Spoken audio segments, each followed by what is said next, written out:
La neumatosis intestinal es patognomónica de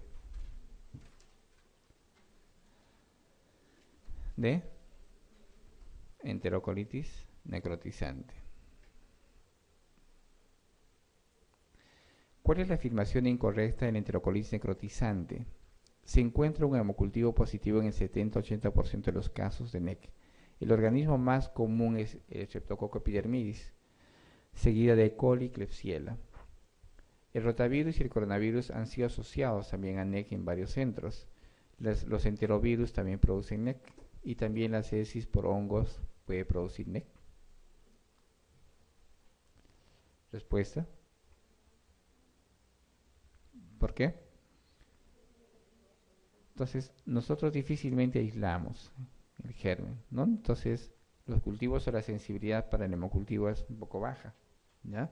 Pero los gérmenes que producen enterocolitis van a ser los gram positivos, gram negativos, va a haber virus que pueden producir, también las toxinas también pueden producir y también los hongos, ¿ya?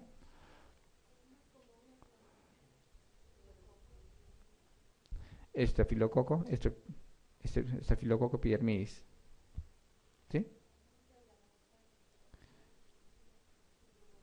Ya. Cuando hablamos, la pregunta es buena, ¿no? Para poder aclarar. Cuando hablamos de infecciones verticales, hablamos como germen principal el Streptococo del grupo B, ¿no? Y también la E. coli, también está presente la Klebsiella. Cuando hablamos de sepsis tardías, hablamos de estafilococo, hablamos de streptococo, perdón, hablamos de Klebsiella, Enterobacter, Acinetobacter, vamos a ver un montón de gérmenes, ¿ya? Hemos mencionado que el inicio de la enfermedad de la enterocolitis necrotizante va en función a la edad gestacional, ¿no es cierto? Entonces, en los recién nacidos a términos puede manifestarse en forma temprana. En los prematuros puede tener manifestación un poco más tardía. Entonces, si yo voy a manifestar NEC, mi recién nacido va a manifestar NEC o mi prematuro a los 20 días, a los 18 días, a los 25 días, ya no es una sepsis precoz, va a ser una sepsis tardía, ¿no? Entonces, ¿qué gérmenes producen en forma tardía la infección? Los gérmenes que usted, doctora, va a llevar con su mano hacia el bebé, o que la enfermera va a llevar, ¿no?, con su manito hacia el bebé. Y los gérmenes que frecuentemente tenemos en la mano es el Staphylococcus epidermidis, ¿no? Y todos los que conocemos nosotros: Proteus, Erratia, Klebsiella, Acinetobacter. Entonces, los gérmenes más frecuentes son los intrahospitalarios, ¿ya? ¿Sí? ¿Se entendió esa parte, no? ¿Respuesta?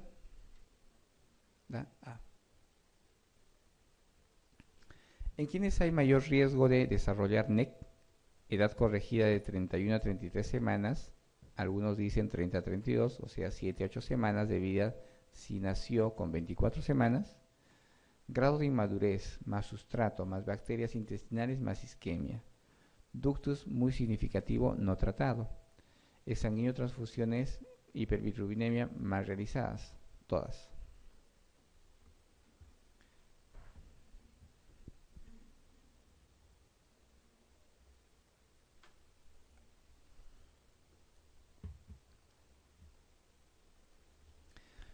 Hemos mencionado que los prematuros a menor edad gestacional, mayor riesgo de NEC. Hay una relación inversa. A menor peso, mayor incidencia de NEC. Entonces, a edad corregida de 31 a 33 semanas, algunos dicen 30 a 32, o sea, 7 a 8 semanas, o sea, un prematuro de 24 semanas tiene mayor riesgo de NEC. ¿Sí? Perfecto. Grado de inmadurez más sustrato, más bacterias, más isquemia. ¿Sí? Perfecto. El ductus arterioso tiene que ver mucho con NEC. Un ductus que no se ha tratado significativamente o hemodinámicamente significativo, ¿tendrá que ver mucho con NEC? Sí. Los exsanguíneos o las transfusiones tienen riesgo de NEC. ¿Qué opinan? Entonces, si yo introduzco un catéter o una sonda para yo hacer la exsanguíneo transfusión por vía umbilical, incremento el riesgo de NEC por disminución de flujo. Entonces, al colocar las sondas, ustedes pueden obstruir parcial o totalmente, o producir incluso lesiones cuya manifestación va a ser tardía. Una de las complicaciones tardías son la cavernomatosis intestinal en la etapa del pediátrica, del lactante. Entonces también incrementa el riesgo, por eso cateterizar incrementa el riesgo de enterocolitis. La recomendación ahora es que si el bebé, el prematuro, puede rápidamente tener una vía percutánea, entonces se prefiere la vía percutánea antes de colocar un catéter, ¿no? Umbilical. Colocamos catéter umbilical si el bebé está inestable, si en ese momento requiere de una vía central. Entonces, si no hay necesidad de colocar una vía central o de la necesidad de estabilizar al paciente con un catéter central, esperamos, no les colocamos la vía umbilical y preferimos utilizar una vía percutánea. Esto para disminuir el riesgo de enterocolitis necrotizante. ¿Ya? ¿Respuesta?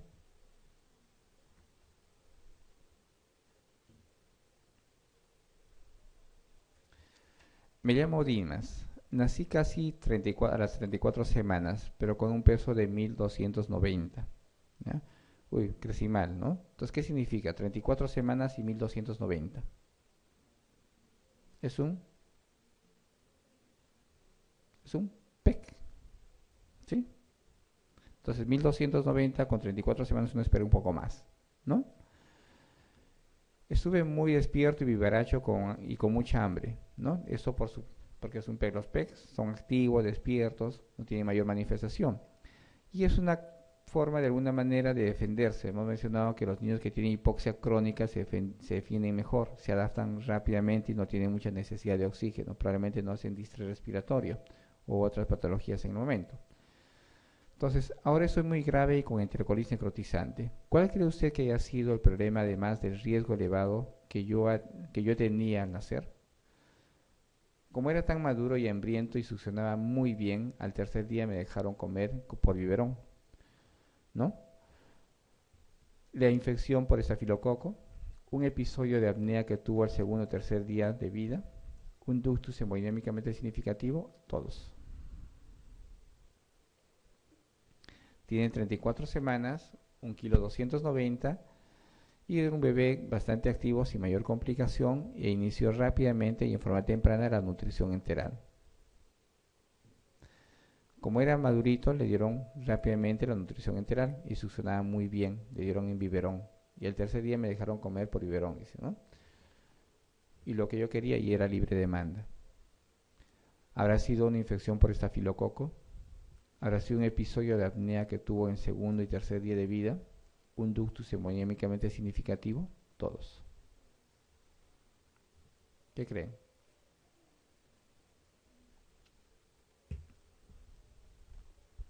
Entonces, vamos a tener que, de alguna manera, analizar bien.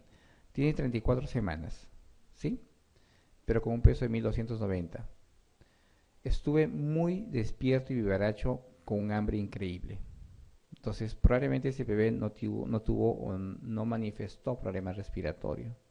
Problema hemodinámico tampoco, ¿no?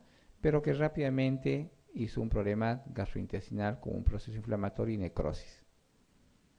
¿Ustedes creen que el bebé haya tenido a los 1200, con 1290 y a las 34 semanas un ductus hemodinámicamente significativo que le haya permitido estar bien? Entonces las preguntas de este examen son así, o sea, traten de analizar, ¿no? Entonces, el ductus hemodinámicamente significativo se va a presentar en prematuros extremos, o pueden ser no muy extremos, pero que tengan necesidad de oxígeno en aquellos bebés cuyo evento hipóxico haya de alguna manera interferido en el cierre del ductus. Hemos mencionado que el oxígeno es el responsable de cerrar el ductus. El oxígeno es el responsable de producir la vasodilatación pulmonar y revertir el shunt de derecha a izquierda y se convierte de izquierda en derecha. Se cierra el PCA y se cierra el ductus. Pero si es un bebé que se adapta rápidamente y no tiene ningún problema en el momento de la adaptación, probablemente se cerró su foramen oval y también se cerró su ductus y no tuvo ningún problema. Es por eso que los médicos o ustedes agarran a este bebé, no tiene distrés respiratorio, está lo más tranquilo, denle su leche. Pero no van a darle leche a un bebé que tiene dificultad respiratoria y que tiene un ductus hemodinámicamente significativo, porque ese ductus hemodinámicamente significativo se va a manifestar con distrés. con agitación. Y a ese no le van a dar leche. O por lo menos en biberón y a libre demanda, ¿no? Entonces, por ahí va la cosa. Entonces, no creo que sea la causa, el ductus. ¿Será una infección? Un bebé con una infección, ¿cómo está? Hipoactivo, intolerante, no succiona bien, entonces no está con nutrición enteral, ¿no? ¿Será episodios de apnea en el segundo o tercer día de vida? Que tampoco. Entonces, un PEC de 34 semanas, que está bien, que sea estado poco probable que tenga apnea secundaria. Entonces, ¿cuál ha sido el problema básico o cuál ha sido el problema que causó la enterocolitis necrotizante en ese bebé? La nutrición rápida, ¿no? Incrementada, probablemente con una osmolaridad incrementada y las tomas incrementadas. ¿Sí? ¿Se entiende esa parte?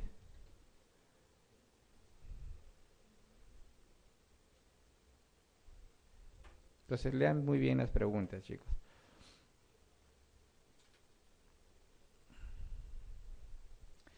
La hipoxia tisular origina vasodilatación en la mayoría de los tejidos, excepto cerebro, riñón, coronarias, pulmones, ojos. Entonces, ¿qué pasa cuando hay un evento hipóxico? Disminuye la presión parcial de oxígeno, ¿sí? ¿Y qué se incrementa? ¿Qué se incrementa cuando disminuye la presión parcial de oxígeno?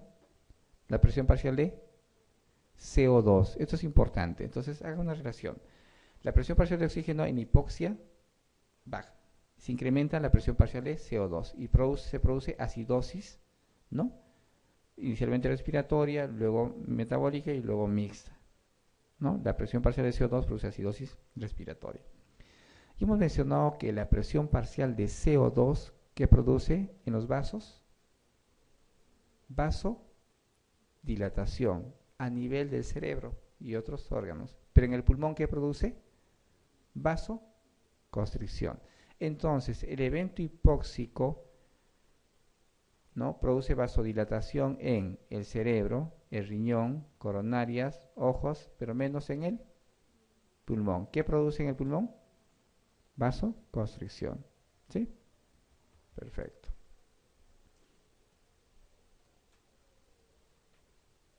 Ahí eso es con respuestas que nos han dado. ¿Qué hacemos? Ni modo. Analizaremos. Señale la afirmación correcta con respecto a apnea primaria. La tensión arterial cae profundamente. El niño no respira o no restaura, la respiración por su cuenta. El niño restablece la respiración espontánea después de la estimulación. No puede ocurrir dentro del útero. ¿Respuesta? ¿Ya? Sí. Analizamos. ¿Ya? Entonces, apnea primaria. ¿La tensión arterial se modifica en la apnea primaria? No. ¿En qué apnea se modifica la presión arterial? En la secundaria. En la apnea secundaria van a tener ustedes frecuencia cardíaca menos de 100, cianosis y modificaciones de la presión arterial. ¿Sí? El niño no restaura la respiración por su cuenta. Entonces ustedes estimulan y el bebé restaura rápidamente. ¿El niño restablece la respiración espontáneamente después de la estimulación? Sí, es lo que hemos mencionado, que después de los pasos iniciales ustedes con estimulación hacen que el bebé responda rápidamente. No puede ocurrir dentro del útero. Hemos mencionado que sí, la apnea primaria se puede dar incluso antes del útero, inmediatamente del nacimiento. Por eso que el bebé nace deprimido. Y ustedes con la estimulación, ¿no? Hacen que responda rápidamente. ¿La respuesta es la? Sí. Acá también. Bueno. El SAN, síndrome de aspiración de meconio. Es la presencia del líquido amniótico de meconio, así como también en la tráquea del neonato. No requiere soporte ventilatorio. Puede producir neumotórax e hipertensión pulmonar. Todo lo anterior, solo AIV son correctas. respuesta ya está escrita, es la D. Entonces analizamos. Entonces, el líquido amniótico meconial hemos mencionado que son las deposiciones del bebé. Y la causa de la presencia de deposiciones del bebé es el estrés. Cualquier tipo de estrés estimula el peristaltismo intestinal. El evento hipóxico crónico agudo estimula las deposiciones. Las infecciones estimulan el peristaltismo y también las deposiciones. Cualquiera sea la causa, hace que tenga deposiciones el bebé, ¿no? Pero cuando hablamos de presencia del líquido meconial, no significa síndrome de aspiración del líquido meconial. Hablamos de síndrome de aspiración del líquido meconial cuando el bebé tiene manifestación respiratoria, ¿ya? Entonces, no vamos a hablar de SAN si el líquido fue verde, solo si tiene dificultad respiratoria, y para eso obviamente tiene que haber llegado al sistema respiratorio, ¿sí? Entonces, la presencia del líquido amniótico de meconio, así como también en la tráquea y en la, o sea, cuando llega al tracto respiratorio, puede requerir soporte ventilatorio. Sí, si el bebé hace síndrome de aspiración meconial, va a necesitar oxígeno, hay hipoventilación, hipoxemia, hipoventilación, todo el trastorno que ustedes conocen en el síndrome respiratorio. Puede producir neumotórax espontáneo, hipertensión pulmonar. ¿Cuál es la principal complicación del síndrome de aspiración meconial? Hipertensión pulmonar. Entonces, el mismo efecto, lo que hemos estado mencionando toda la mañana. Si el bebé tiene de alguna manera disminución del pasaje, hay una insuficiencia tipo ventilatoria, porque lo que pasa es que con el meconio es que obstruye las vías aéreas. Ya van a tener ustedes una insuficiencia tipo ventilatoria, porque no ingresa aire hacia el pulmón. Y no ingresa obviamente aire, no llega aire hacia los alvéolos.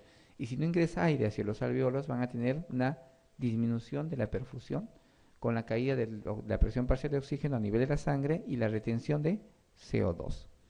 Este evento hipóxico va a hacer que se mantenga otra vez la presión parcial pulmonar incrementada por la resistencia pulmonar incrementada. El shunt se mantiene de derecha a izquierda por los dos cortocircuitos, el foramen oval y el ductus arterioso.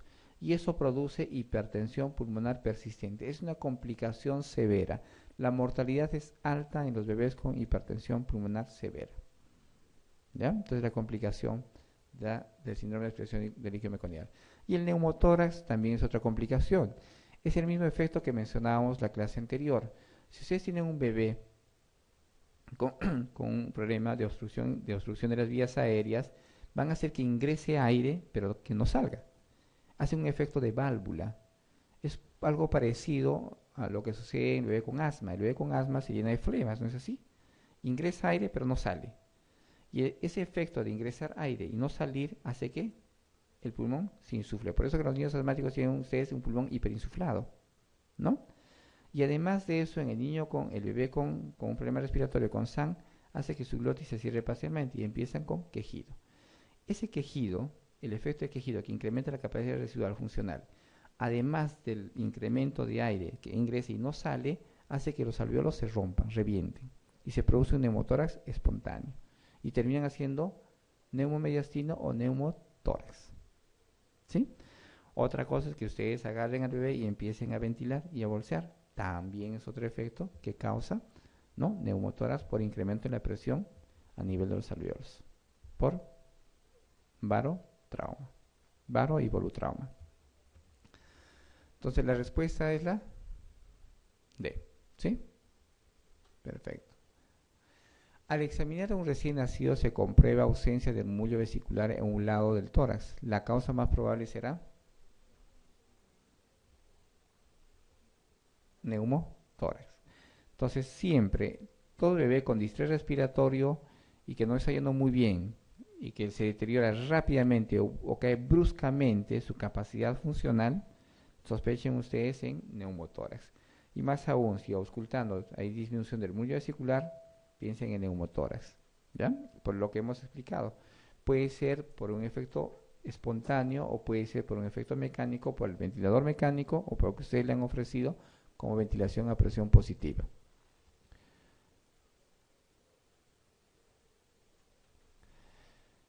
Las siguientes infecciones neonatales pueden prevenirse de modo parcial o total, excepto, bueno, no tiene mucho sentido, No, no es nada interesante cuando las respuestas están ahí.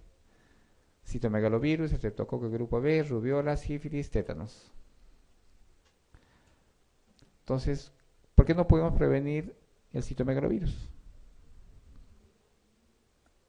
¿Podemos prevenir el tétanos? Sí, ya todos ustedes conocen el esquema de vacunación, la mamá puede prevenir el tétanos. Sífilis también, ¿no? Rubiola también, y damos la rubiola congénita, vacunamos a todas.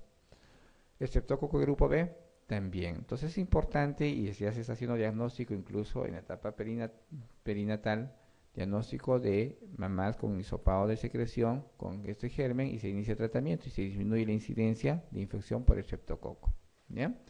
Pero citomegalovirus no, es un germen que está en el ambiente. Se puede infectarse y reinfectarse, es difícil, no hay una vacuna para el citomegalovirus para que ustedes puedan prevenir la infección por citomegalovirus. Y obviamente eso produce una infección materna crónica, no es una infección aguda. Entonces van a tener, si la infección por citomegalovirus es al inicio de la gestación donde se da la organogénesis, obviamente van a tener citomegalovirus congénito, un TORCH con manifestación clínica evidente, con manifestación neurológica, manifestación cardíaca, gastrointestinal, hematológica y todo eso. ¿Ya? Si se da en las últimas semanas, se puede dar un TORCH o una infección, pero cuya manifestación no es tan grosera. Puede haber citomegalovirus clínico, pero que no hay mayor compromiso neurológico, no ha producido una malformación cardíaca, pero sí puede haber actividad o lesión activa. Entonces el tratamiento va a ser, ¿qué le damos para el citomegalovirus? Ganciclovir. ¿Ya? Entonces la forma de diagnóstico de citomegalovirus activa es tomando los anticuerpos o buscando los anticuerpos PP65 o inclusiones citomegálicas en orina. ¿No?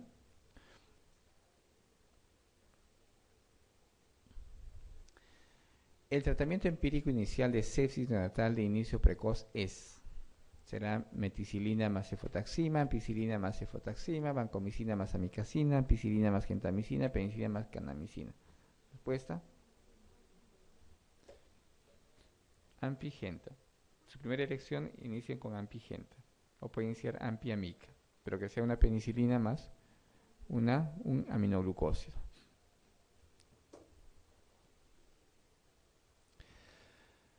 La enfermedad de membrana hialina en el recién nacido puede empezar en el primer día de vida, segundo día de vida, el tercer día de vida, en el séptimo día de vida.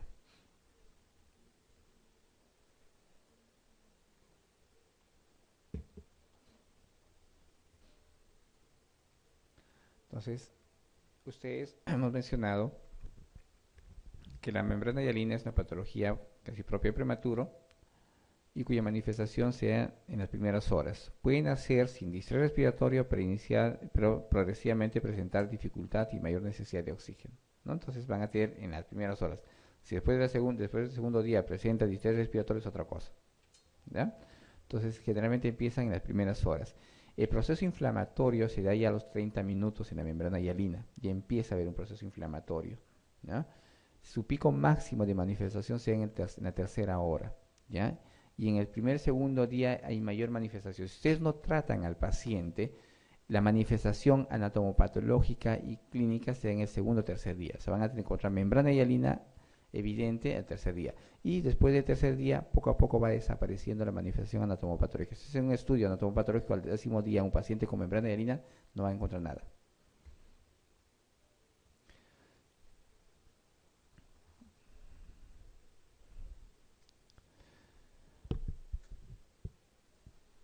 Bien, un recién nacido presenta distrés respiratorio, distensión de las venas del cuello, presión sanguínea baja, hiperresonancia, disminución del murmullo vesicular en un lado del tórax y enfisema subcutáneo. El diagnóstico más probable será membrana hialina, neumonía estafilocócica, neumotórax y neumomediastino, atelectasia primaria y hernia diafragmática.